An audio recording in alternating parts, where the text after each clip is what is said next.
Hey, this TK Irish at Camp Kennerk podcast. It's Sunday, it's sports, it's baseball.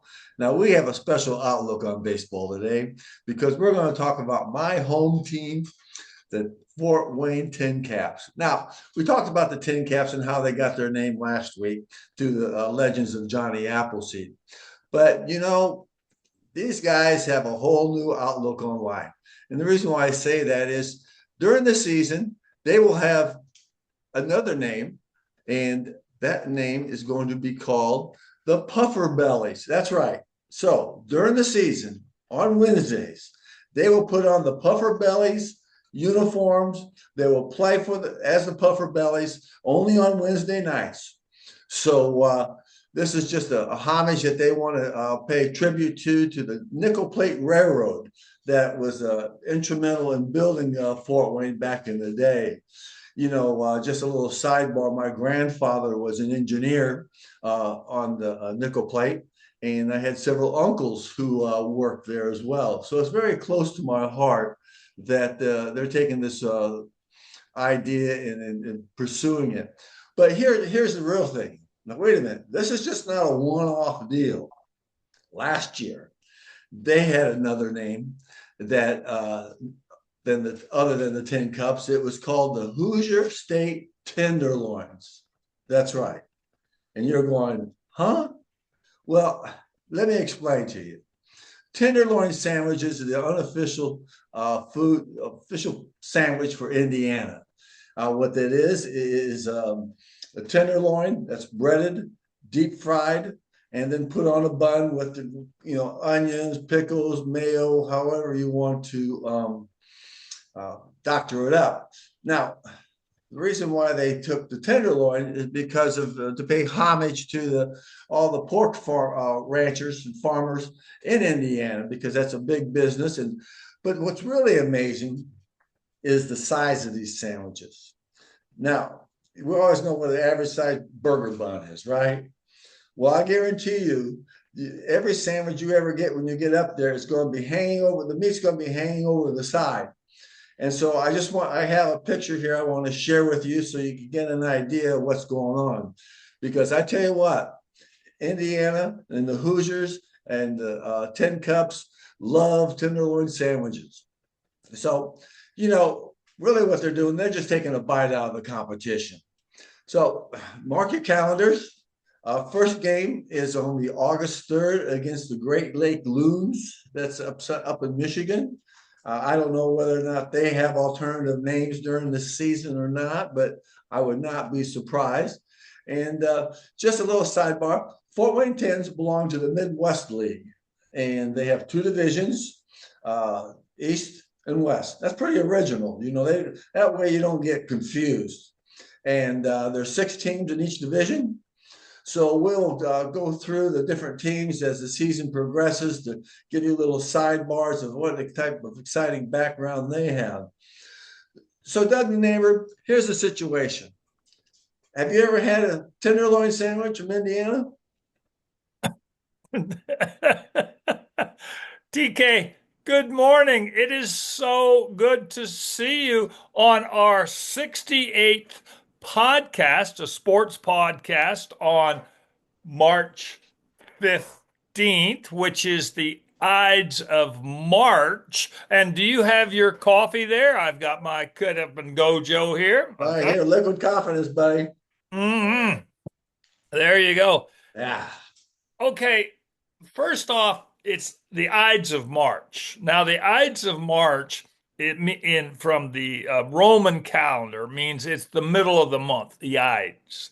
Okay. Now, in classical literature, Julius Caesar was assassinated on the Ides of March, and in Shakespeare's book or play, excuse me, Julius Caesar, beware the Ides of March. I see now. I'm getting the bigger picture now. Yeah. So you actually went to your English lit classes. Actually, I slept through them all. And then later in life, when I got to New York City, I said, why are all these actors talking about this guy named Shakes? Yeah. I thought he was a rapper, Shakespeare. No, it's a book. So I better Yeah, start yeah. reading it. So yeah. Anyway, there's a great phrase in with a soothsayer, at the Forum. The Forum was Mhm. kind of the downtown. And as Shakespeare, excuse me, as Julius Caesar is walking through the Forum, the soothsayer, the guy who's got the fortune teller and says, "Beware the Ides of March." And Julius Caesar says, "Ah, at the Ides of March and nothing has happened." And then the soothsayer says, "Ah, but the Ides of March has not ended." There's your hint right there. Yeah. So it's today, Ides of March. Okay. So in my world and in our world, the Ides of March is a good thing. It's a good thing. Oh yeah, yeah. I mean, because first of all, we got spring, We got and spring. Yeah. we Yeah. got spring, we got baseball, we got We St. got Patrick's baseball. Day. What else would we want in life? I know. And your story of the Fort Wayne uh, tin caps and Yes. the fact that they changed their name in mid-season. I've never heard of that. Have you ever heard of that? No, but hey, this is Fort Wayne. This is Indiana. They never conform to anything. They always Okay. want to keep you on your toes. Okay. So on Wednesday nights this year, they're going to be called the Puffer Bellies. Yes, yes. And a puffer belly is a nickname for the engines that pulled the trains back in the day with the steam locomotives. on Uh, the pu- on the Nickel Plate Railway. yes. Now, you think about puffer belly. Think of the belly is the steam part of the engine, and the puffer is the smoke coming out of the stack. Okay, now that's interesting. Could we get Kevin, the magnificent computer dude, to post a picture of an Oh old yeah, oh steam yeah, engine? yeah. Yeah, just so that we know. And the Puffer Bellies, I love that name. That's absolutely great. Great on Wednesday nights. Maybe you and I should come up with some sort of idea because we do our podcasts on Wednesday night. Maybe we should change our names. Well, that's a good idea. But then I guess what we do, Douglas, is that we have our listeners throughout the galaxy send us comments Oh yes. and say, hey, it's not that we don't like the Camp Kennerk podcast, but we want some input on you of what's really going to grab you on Wednesdays. Oh, your suggestion is what name would you call us? Yes, You yes, know, your suggestion. Yeah. how do you say Doug the neighbor in German or French Uh-huh. or in Indonesia or Japan?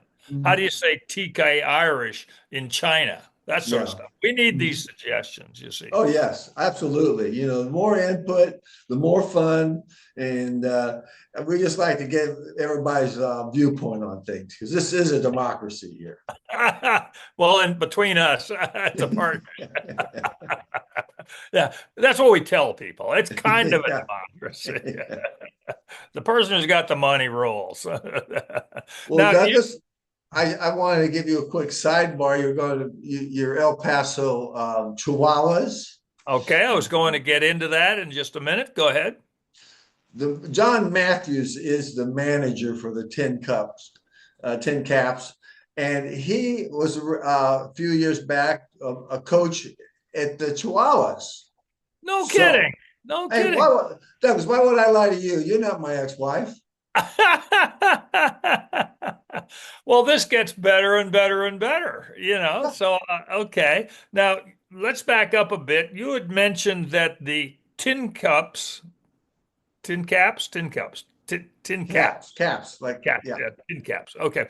That their first game is April 3rd, not August, April 3rd. yes. Did And I say August? who are they playing? They are playing the Great Lake Loons, and Great Lakes. there's that's up in Michigan. Really, I can't say it's 25 miles from Detroit or 30 miles. It's just out there. It's in Michigan. Let's just say it's in Michigan. Now, and in Michigan, don't they use the word ooper? Oops. They say oops, oops. They say, It's oops. good. They can do whatever they want up there because it's so doggone cold.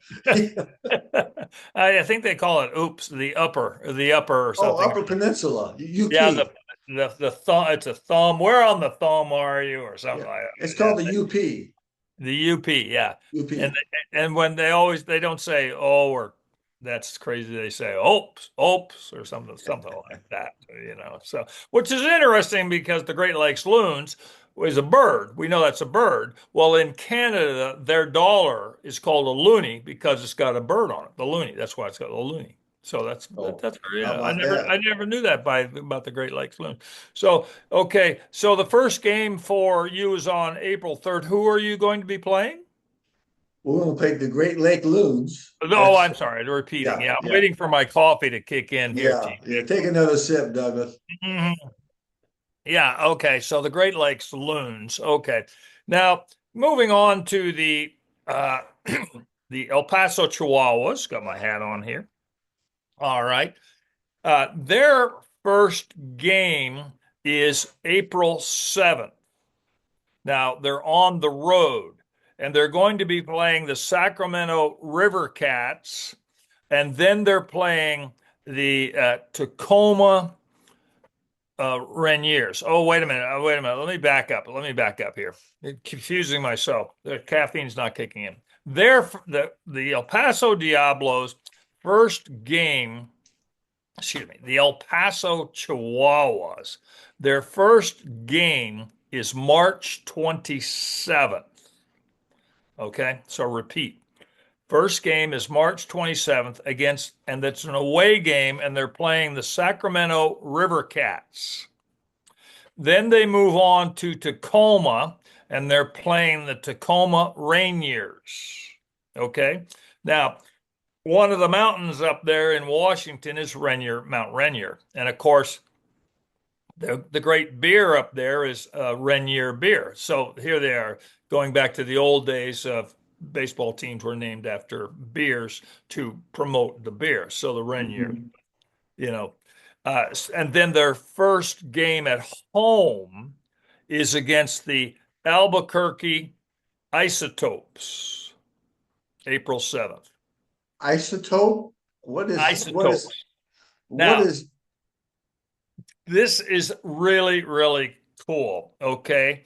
Now, the Albuquerque team was called the Dukes for many, many years, the Dukes, because it was the Duke of Albuquerque who founded Albuquerque back in the Stone Age when the Spanish were here, the Duke of Albuquerque. Okay. I guess the team had financial problems that changed, or they had a fan base, and they changed the word to isotopes. Now, an isotope has something to do with nuclear fission and something like that. The isotopes and all. Yeah, you and I slept through those classes, or we didn't even sign up for them. We didn't have the horn rim glasses and the pocket calculator. We didn't have, or the White Sox. We're not going there. Okay. So the isotopes. But more importantly, in the cartoon show on TV for the last 50 years or something like that of the Homer Simpson, okay, the baseball team that they all went to were the Isotopes. So the name Isotopes comes from Homer Simpson.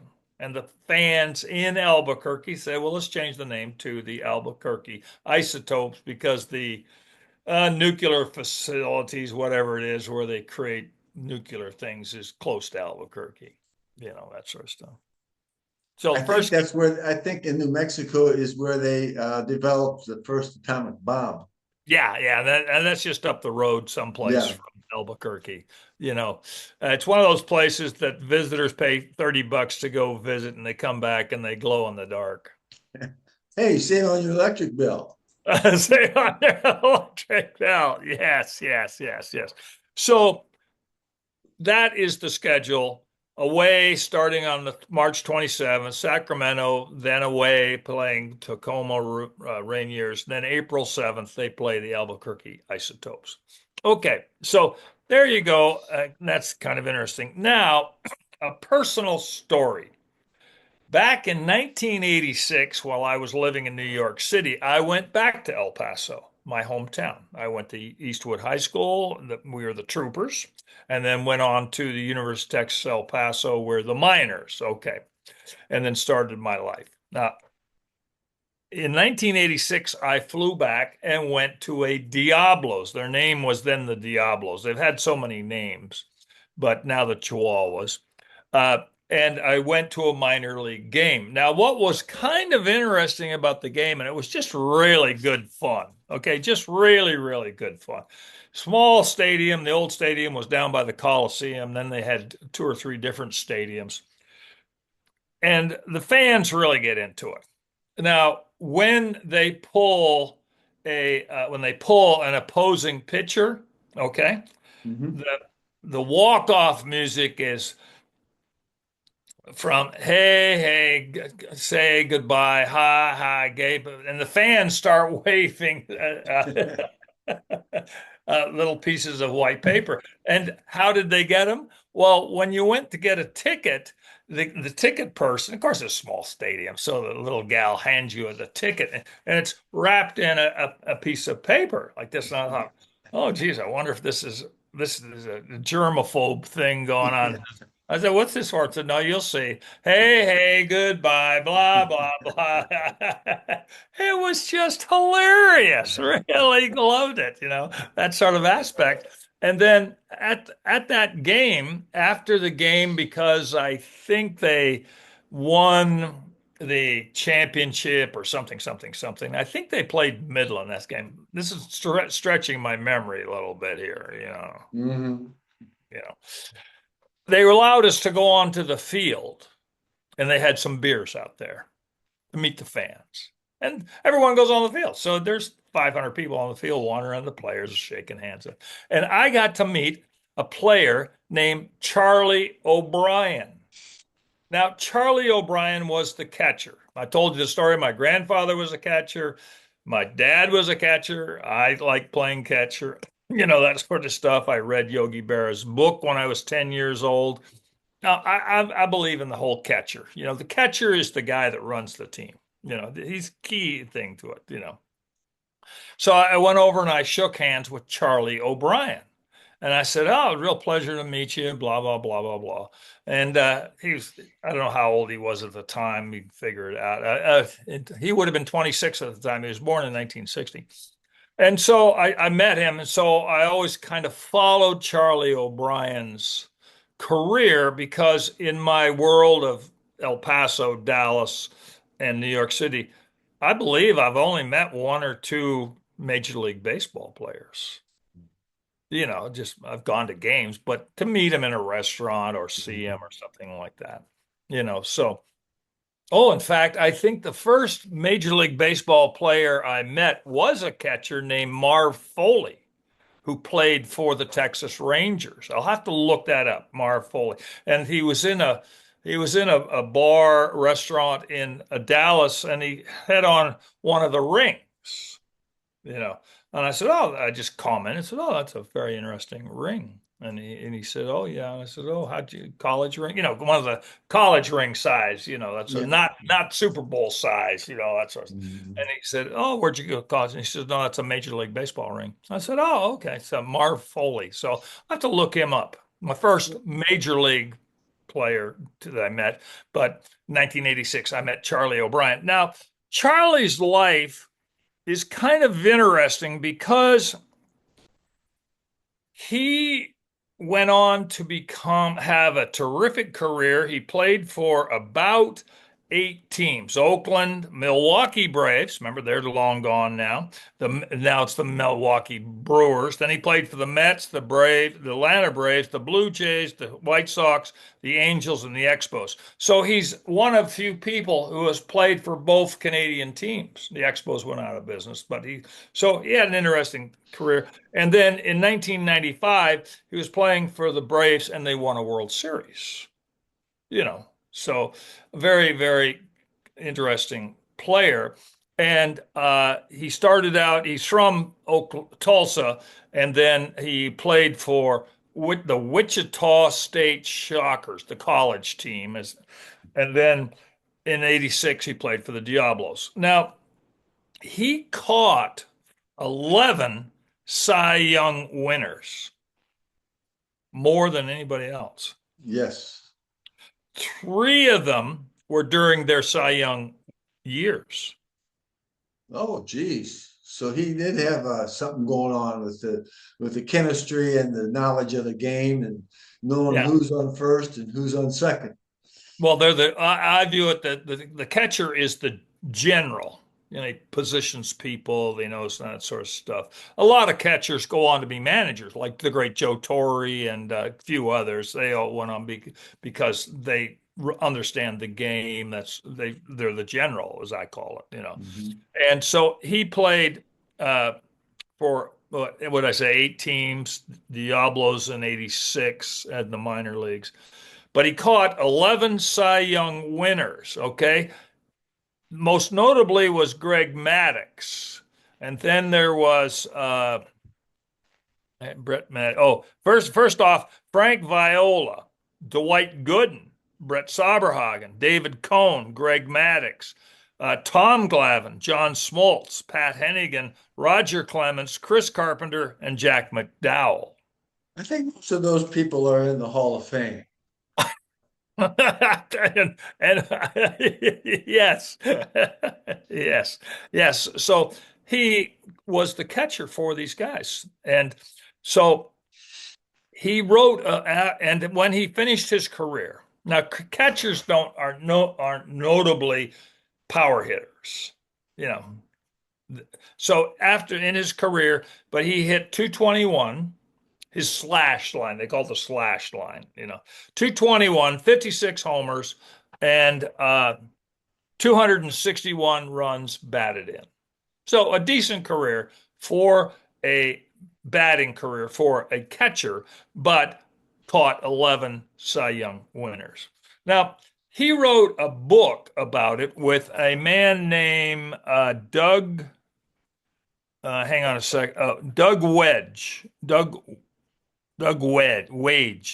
Wage. And Kevin, the magnificent computer dude, can find a picture of it, of the cover of the book. It's out on by the Texas A&M Press, and it's called The Cy Young Catcher. So Charlie O'Brien, Doug Wedge, Texas A&M Press, The Cy Young Catcher, and it's on Wikipedia. Excuse me, Amazon. It's on Amazon. So I find that very interesting, and since we're this summer we're going to be covering the minor leagues where hope springs alive, hope It's live. it's everybody's is on the path to the World Series. That's right. That's right. And I met Charlie O'Brien in 1986 when he was just starting his career, and he went on to a great, great career. Now, I will take the credit that he met Doug the neighbor and this started his career. I'll take the credit, you know. Go right ahead. Go right ahead. I'm sure you know. Why don't you give him a shout this afternoon and catch up and see what he's been doing in the last 35 years? Well, that's a guru that touched him and made him. I'm waiting for his call. Okay. Fair enough. Fair enough. He's a busy man. It's a busy man. Yeah, living in his glory, and he's probably teaching or doing something, whatever he does, you Mhm. know, leading a good life. But it's one of my great moments in baseball life. You know, it's just like, oh yeah, I met Charlie O'Brien. You Yeah. know, I met Charlie O'Brien. The guy who had the hope, the dreams, desire, all put together at the same time to make it to the show. To make it to the show. Yeah, it's an absolutely beautiful, inspiring thing. He would have been 26 at the time, starting out his career, and God, he just went on. He just went Yeah. on to be one of the greats. And since I enjoy being a catcher, my dad was a catcher. It's just like, wow, Mhm. wow. There's a bond, you know, catcher's bond. Oh And yeah, me and Charlie. yeah, yeah. Did he? How many tips did he ask you for? Well, I'm sure the time that we met on the field in El Paso over a keg of beer with 500 people. I'm sure he remembers me. Oh yeah. You have that type of personality, Douglas. Yeah. He probably goes, "Oh, that passed." Yeah, he got two autographs. I told him just go away. Oh, it's great fun. TK, it's a beautiful time of the year. It's absolutely wonderful. That's all I've got. Play ball. Aaron, go brawl.